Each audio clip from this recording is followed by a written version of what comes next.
Debt is, fundamentally, a form of financial time travel.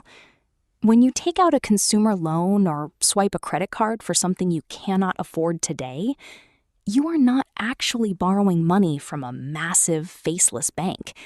You are borrowing money from your future self.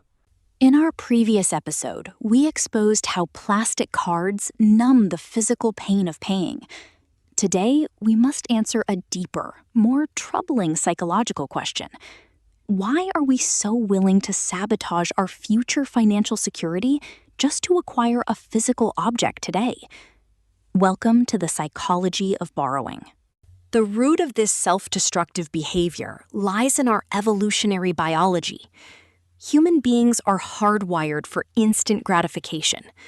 For thousands of years, our ancestors lived in environments of extreme scarcity.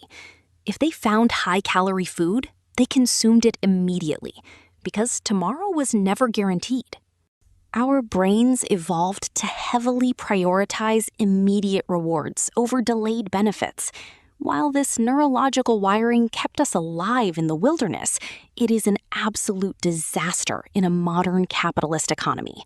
Your brain is screaming at you to consume the reward right now, completely ignoring the compound interest you will suffer later.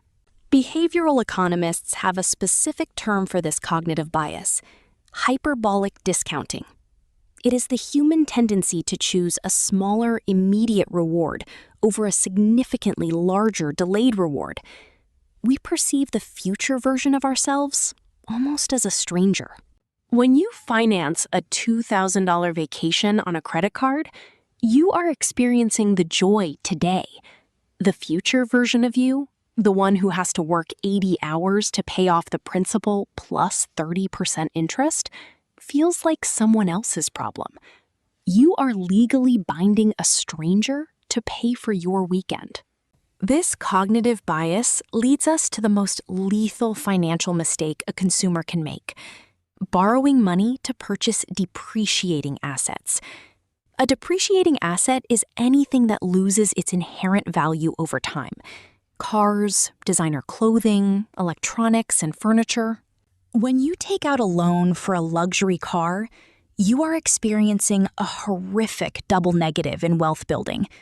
The asset itself is losing value every single day, while the loan attached to it is compounding and growing. You are paying a premium price for the privilege of losing money faster. So, how do corporations convince us to accept such a terrible mathematical deal? They use the illusion of affordability. They shift your focus away from the total purchase price and aggressively market the monthly payment. When you finance a car or a new phone, the salesperson rarely asks, "Can you afford $40,000? They ask, "What monthly payment fits your budget?"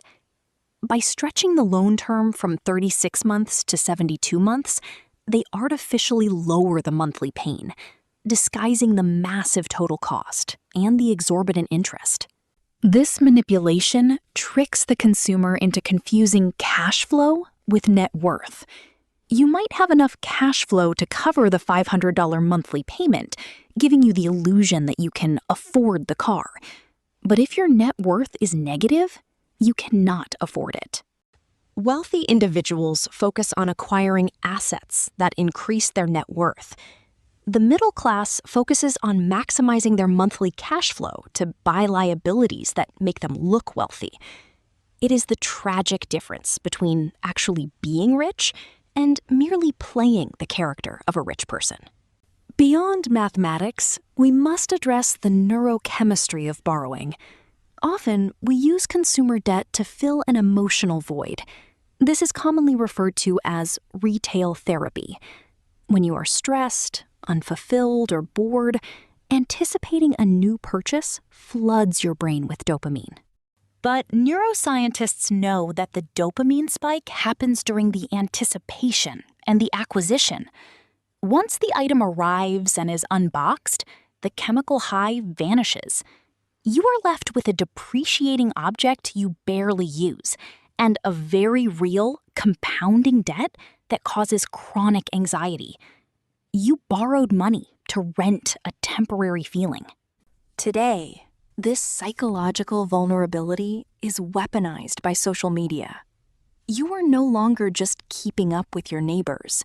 You are trying to keep up with the highly curated, digitally altered highlight reels of the entire globe. The fear of missing out, FOMO, creates an immense psychological pressure to project success. We borrow money to curate our own digital avatars.